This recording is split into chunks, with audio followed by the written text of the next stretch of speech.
Alrighty, we are live and I can hear your birds in the background. I'm so jealous. This is Myki Angeline here for another episode of Live Front and Center, our video podcast where we highlight women in the music industry. And I'm especially jelly because my guest here, Rosabelle, is it Eales? I forgot to check with you, Rosabelle Eales. She is broadcasting live from her beautiful backyard in Southern California because the weather is a balmy, I don't know, mid 70s, like late high 70s. We might be in the 80s right now. You? Oh my goodness. I mean, it's warm. It's warm today. Well, I'm jealous because now we discussed this. I'm going to figure out how I can broadcast from outside because the weather's nice. I'm up in north. We're both in California. We're both on the West Coast, and it hit. Today's a cooler day, but like last week it hit like early 80s. It's the weather's been a little erratic. So today's like a very nice day because a couple days ago it was foggy and cool. So I don't know. We're slowly climbing into summer. I feel like we're like on our way there. We're figuring it out. And this conversation I'm really looking forward to. In the next 30 minutes, I'm going to talk with Rosabelle because she is the owner of her own company, WiMN Run, Grassroots, Overall Management. And she's been in music for several years. I know she looks like a baby, but she's not. She is young, but she's not a baby. And we're going to talk about where she grew up to where she is now and how it's influenced her career in music. So without further ado, I give you Rosabelle Eales. Hello. And feel free to give everyone like a little background on who you are and how you came about creating your company, Overall Management. So I'm Rosabelle Eales and I'm based here in sunny Los Angeles. And I started working in music in an official capacity almost 10 years ago. And then in 2016, this is a very short and abridged version of what was a very long story, but in 2016, a dear friend of mine came to me and asked if I was interested in managing his project because things were starting to move quite quickly. His name is Gnash, and together we took his song, I Hate You, I Love You, top 10 on Billboard. And I think we're now like 6 times platinum. Wow. With over 3 billion streams globally. Ooh. Congratulations. Thank you. And so then off the back of that success, I was able to start my company. Oh man, look at you. And it sounds like it was a combination of your experience and your time in the industry along with your connections and just the timing was right. Yeah, I definitely, whenever I talk about how I wound up in music or what my story is, or when people ask, like, how do I make a life for myself in music?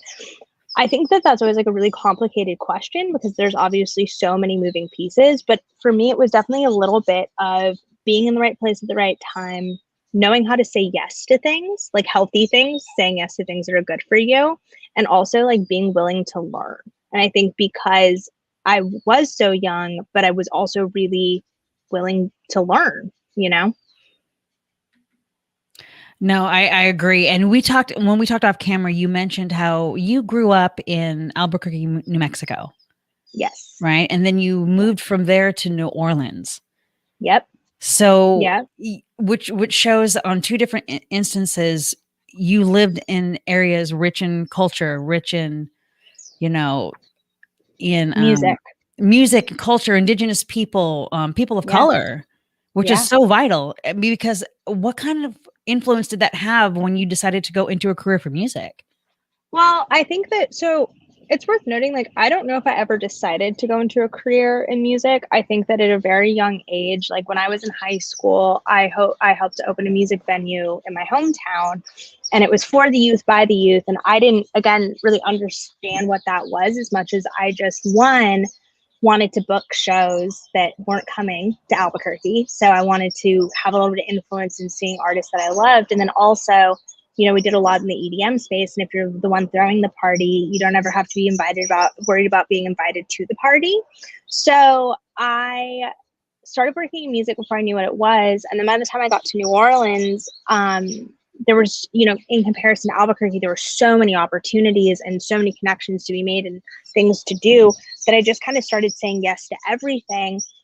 And then as I fell in love with working in music, I actually fell in love with music at the same time because New Orleans, it's hard to not fall in love with music, So my college experience was going to jazz clubs until the early hours of the morning and finding bands that no one had ever heard of, and just always going to shows, like almost every day of the week. I was going to some sort of live show, some sort of something. And I think from that, I just fell so deeply in love with music while also simultaneously learning what it was to have a career in music.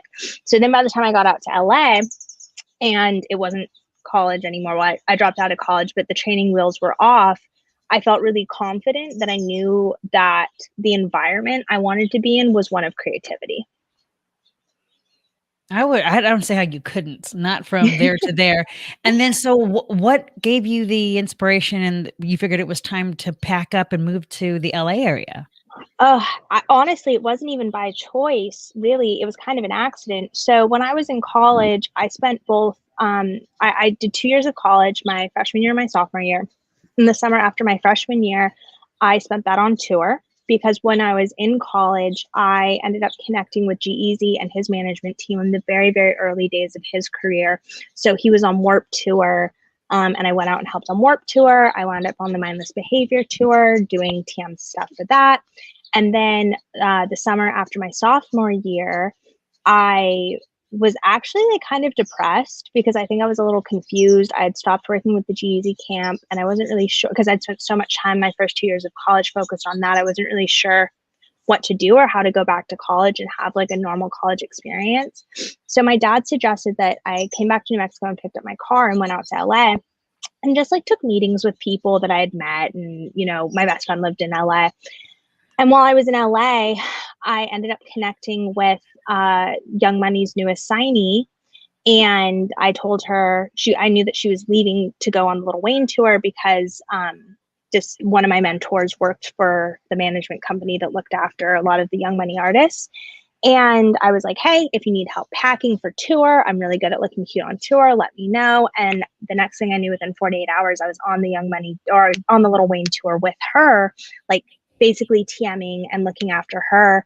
So I spent my whole summer before my junior year of college, like on this Lil Wayne tour, having the time of my life, because tour is so much fun, especially when you're not performing and you're just like there and having fun. And so summer came to an end and I was like, this was great. I'm going to go do my junior year of college. Thanks for everything. And the artist that I was working with at the time, or had spent the summer with, she was like, wait, you can't go, you have to stay. And so they made me an offer and I ended up dropping out of college and working with her for a couple of years. Whoa. It sounds like your entire career has been about being in the right place at the right time. And saying yes, for sure. And saying, always say yes. And always saying yes. But that's like always my advice. But it's like, you have to, there has to be a caveat with that, which is like, always say yes to healthy things that will like lead to positive stuff. Like there are things in life that you should say no to. But for me, anytime an opportunity came up, regardless of if it was something that, because I actually like the music I came out of and the scenes that I loved was I came out of punk. Like I grew up loving punk. There was an incredible punk scene in New Orleans that I just was flourishing in. And from there, I like transitioned into hip hop because I was saying yes. And then from hip hop, I ended up transitioning into alternative pop because I was saying yes. And then I think I kind of found my home in alt pop. So is that the focus of the artist, or do you leave it open to all genres with your company? I definitely leave it open to all genres. I love all types of music. I want to work with all types of artists, but my company specifically, everyone we work with does fall in under the umbrella of alt pop. And how has that gone for you since this whole year of the COVID and the shutdown, with the hopes of, because you're in California, I'm sure you saw that they're looking to do indoor, entertainment by the middle of April. That's what they're saying. Which is a week and a half from now. Which is crazy. I mean, yeah. So on your end of it, being a person, in representing artists, what does that mean to you? Well, so my biggest touring act, Gnash, he actually had decided to take 2020 off to work on new music. So when the pandemic happened, we were not one of the acts that was scrambling to cancel or reschedule tour dates. Like we had been on tour basically since 2015. And so when um, the pandemic happened, we weren't touring. Am I breaking here? I'm gonna move into the shade real quick. There you go. I was like, your hair was sort of doing this freeze awesome sort of camera work. I loved it, but I have a feeling that I might have been overheating my computer. So now we're gonna move over here. So we had taken 2020 off from touring. We are looking on going back into tour. We're going back on the road in 2022, but I think right now this first wave of shows is not really affecting me, to be honest with you, because just we're not going out on the road right now. So it worked out then for your clients that they were focusing more on creating new music to blast out, so that by the time everything is open, it sounds like they're going to be good to go. I definitely felt like a jerk because in the early days of the pandemic, when like everybody was having to cancel shows and everybody was so stressed and things were like really intense, I was like one of the few managers who just wasn't dealing with any of that because we just weren't on the road. Yeah, no, like again, your career, it seems like timing has just been on your side. So so give us a little example of you have like 3 or 4 of the top artists that you're I received in your email. Give us a little tidbit on each of them if you'd like.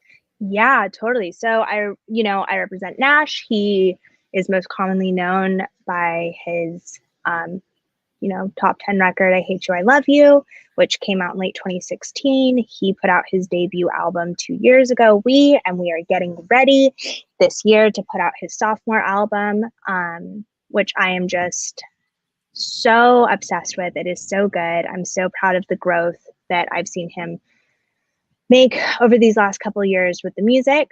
I represent an incredible producer named Imad Royal, who has been a part of a lot of really big records. He did, High Hopes for Panic in the Disco. He did Doja Cat's Boss Bitch record. Whoa. He, what other big things he's made? Oliver Tree's Alien Boy. He currently is working on Carly Hansen and Johnny and Royal and the Serpent and a lot of really amazing stuff. He's kind of known as like the go-to guy for alt pop. He also did a vast majority of the Birds of Prey soundtrack when that movie came out. So that was an amazing experience. He's been doing a little bit of work on Space Jam, which we're getting ready to. Oh my God. Yes. Yeah. Whoa. Because that's coming out. That's coming out. So that's been really fun and exciting.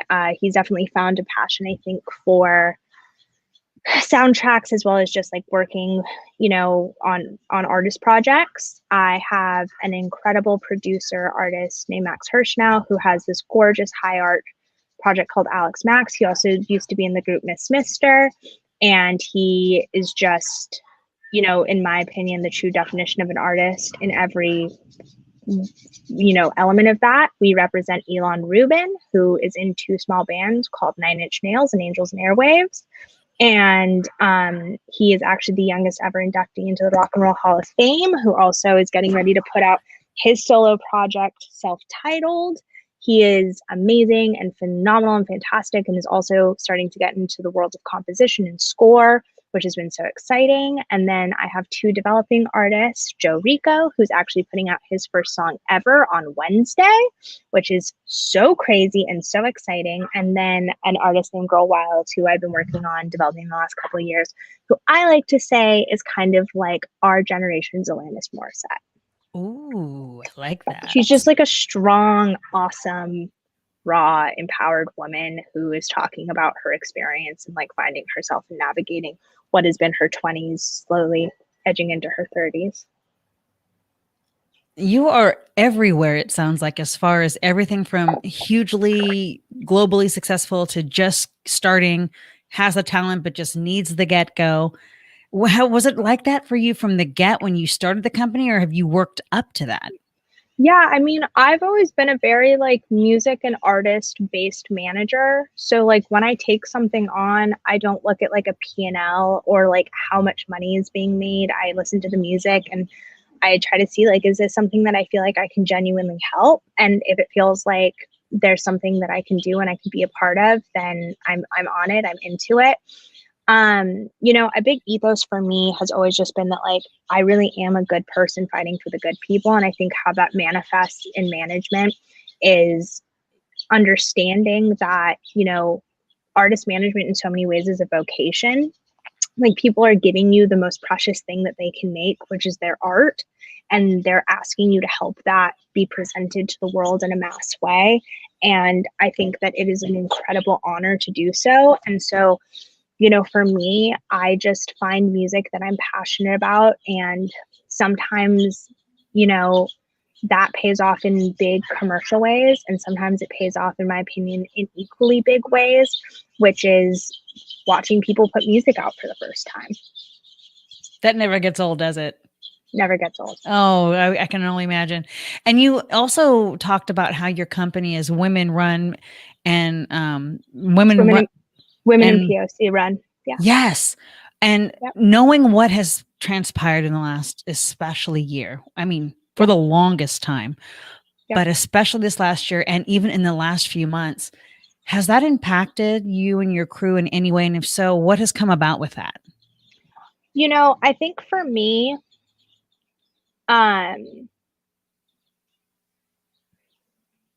my job always in any capacity is to be of support and to be an ally.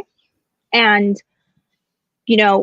during specifically Black Lives Matter, I felt that my job there was to listen and to be of support and to educate myself and to be helpful where I could. So, my company specifically, we did protest, we did donate, we did get involved. But I think that, did it impact my company? No, not more than it impacted the entire world. I don't think it was about us or what we were doing, or like, sure, we had music planned coming out during that time that we didn't put out, but also like, what is that? That's such a small thing in what was such a massive moment in history where there were a lot of voices that needed to be amplified. Absolutely. And for your crew and everyone else, did it in any way, I guess what's the word I'm looking for, ignite in a certain direction to go with your music or the company in general, as far as, because it sounds like you were very supportive. I did the same thing too up here in Sacramento. We were doing protests and whatnot when that all first went down. I think that everyone I know was motivated and inspired by what was happening in a different way, right? So I don't know if I can necessarily speak for like the individuals at my company or for my artists, because I think, again, like what happened was so severe, but it was also so long overdue. But I think for me, the inspiration that I found in that was to continue to amplify voices that were maybe being marginalized or not heard otherwise. Not otherwise, but just in general, like it's just my job is to amplify. And you hit the nail too, is listen, because when people are suffering and they've long since suffering, but when it comes to a head where now the whole world is talking about it, the last thing you want to do is correct someone in the way that they're expressing their pain. Yeah. And so listening and amplifying and giving a platform for that is so important. Well, and I also just think, I love working in music. I love what I do, but also it's always worth noting that like, it's just one part of life. And I don't necessarily think it's the most important part of life. I think that we're a part of a global community, and it's important for us to be looking out for each other and holding each other up and holding each other accountable. And so during that period of time, my focus was not my company or myself, because it should not have been. My focus was, how can I amplify the voices around me? Good for you. And I think it's still, and it still is, it's just, it's just, and there are a lot of people who are horribly marginalized in this country and outside of this country. And it's important that we're continuing to have dialogues and to support each other in educating ourselves and listening. You are so strong and you're so wise for your young, because you're not even 30. And we talked about this earlier. A lot of it comes from being surrounded by really strong, positive women role models Yeah. in careers in general. Touch little bit on that. Yeah, so my mom was in the art world. She was an art appraiser, but she was actually quite a well-known art appraiser, which is why we were in New Mexico, is because Santa Fe is actually like the third biggest art city in America. And so she had an incredible career, and from the day I was born had a career. There was never a moment where she didn't have a career. My dad is a small business owner. You know, all of my mentors are incredible, multifaceted, passionate women. And so I think that growing up, I was always empowered to be the greatest version of me that I could be in whatever that was. Like there was never any pressure. My dad was always really focused on me becoming a plumber. So I think aside from him having to get over me not being a plumber, he was like really focused on it too. My dad is that his business, or did he just see that in you? No, he has a small arts business. He's a master enameler. He just thinks that being a plumber is like a really great job, and that like you'll always have work and secure. You'll always have work, and also everyone always needs a plumber. Like his big thing is like a good plumber is super hard to come by, you know. And so if you're a good plumber, you're like you're solid. It sounds like he was definitely, and we're going to talk about this now because we talked about it off camera, but it's the whole, especially as women growing up, and certain, whether they're on purpose or not, expectations are put upon us, right? Mm-hmm. From our parents, from our peers, things like finding a sound career that you will always be able to make money or have to fall back on. In my case, getting married and having children. And you mentioned how, as much as you see yourself being a mother, you in no way feel pressure or guilted into having children. No, I don't. And I see it more and more with like my friends and my generation. I don't feel any pressure to be a mom.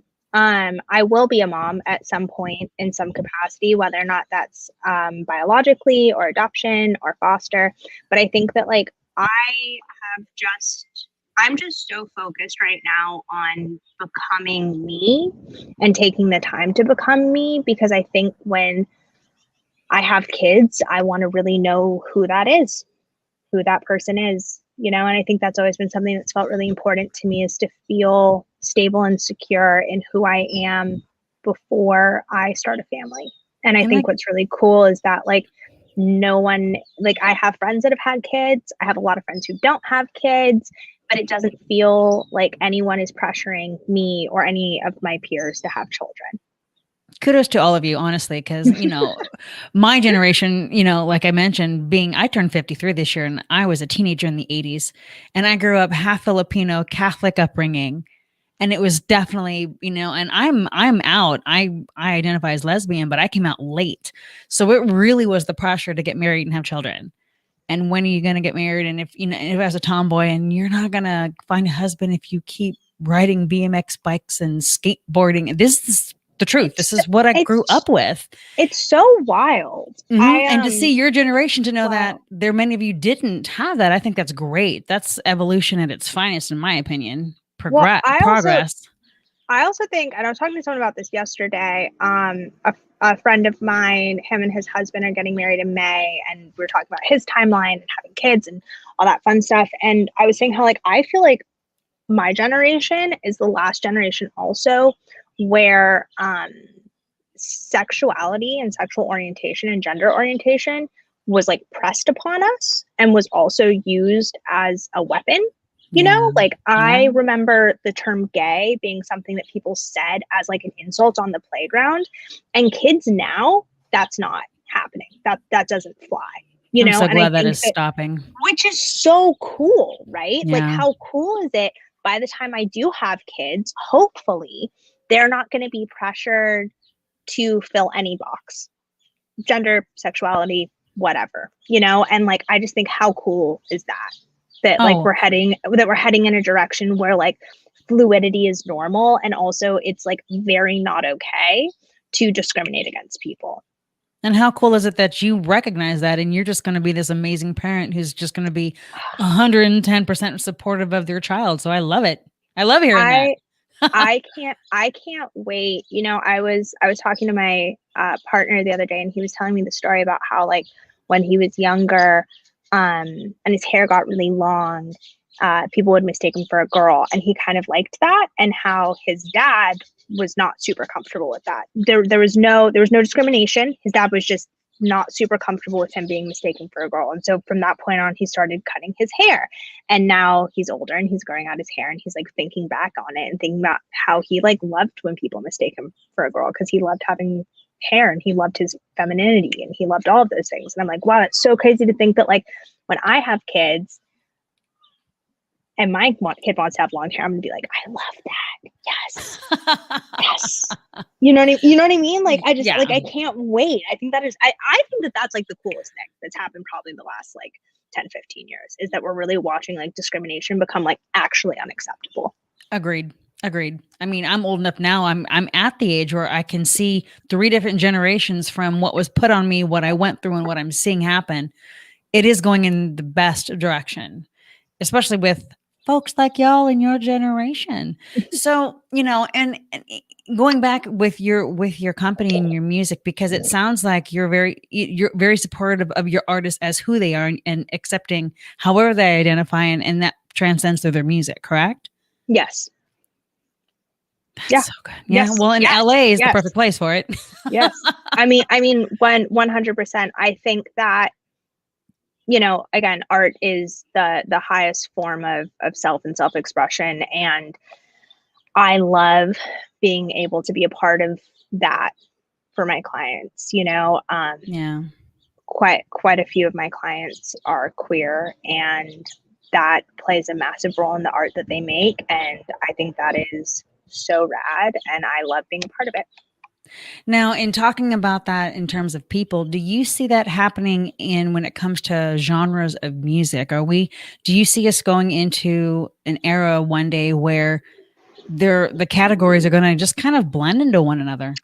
I mean, it's happening right now, like rock and hip hop and emo are becoming one genre, I think like we're watching country and hip hop become one genre. I think that, again, like alt pop is basically pop. Like, we're watching all genres meld together, and I think that is amazing, because I also think that like being able to blur those lines allow people to find different corners and different aspects of self-discovery. I think we're seeing it with Lil Nas X being like the most mainstream phenomenal example of it. Yeah. And it's just like everything he does is so rad and is such an incredible example of self, but it's also like it's genre bending, it's mainstream bending, it's just everything about it. And you're like, yeah, that is the direction we're inevitably heading in, is that like we no longer need to define ourselves by genres. You can just create. And I look forward to that, And we're going to see that change when it comes to award ceremonies, because it seems every year they try to add in to try to include all, but then you have your top. And at what point is that not going to, are we going to see like the first transgender artist or non-binary artist? What category would they fall in when you have best female and best male? Like, that's going to have to change.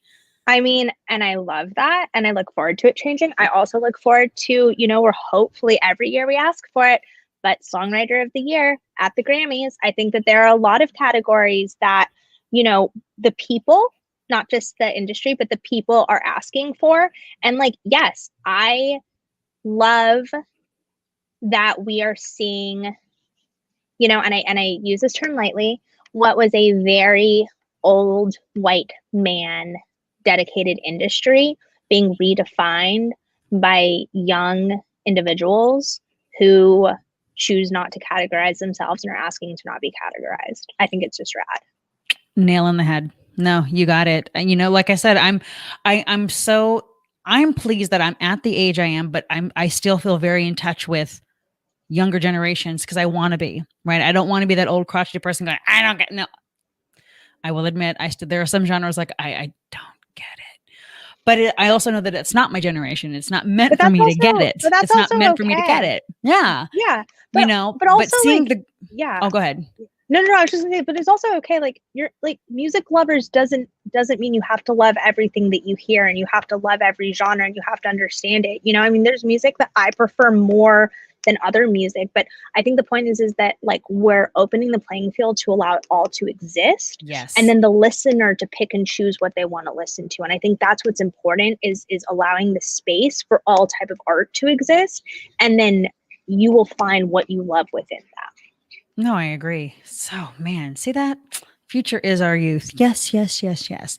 So then in closing this out to share, what can we see on the horizon for you and your clients with overall management? What do you have planned over from this year to the next? Yeah, well, we're currently, slowly putting things together to launch a record label, which is something that I have not necessarily always wanted to do, but I think that there have been aspects of how labels are run that I've seen that I disagree with. And I've always wanted to be able to be the best ally I can be for artists. And so we're working on starting a label, which is in, the most real definition of the word, artist friendly and really artist first. Gnash is putting out an album. Imad is working on a bunch of stuff. Like we're always moving and morphing and changing. And I think that our big goal is to empower each other, empower our clients, and then empower those around us to just be the best, highest self that they can be. And that would have been right there, answers the last question on what would you give advice to? And that's it right there. Oh, Rosabelle, I thank you so much for being on the podcast and giving us your beautiful outside. The Thank you so sounds. much for It's been having me. nice. And please keep us posted as you get artists, female identifying and whatnot. Yes. Send our way so we can help. That's what our platform is for.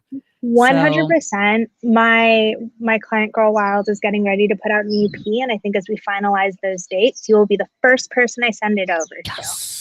And that's overall management. Website's right there. Yep. Overallmgmt.com. Please follow, stock, support, like, purchase music, and I know we're going to see great things from you. Thank you again for being on live front and center here at the Women's International Music Network. I'm Myki Angeline, your host, wishing you a great day.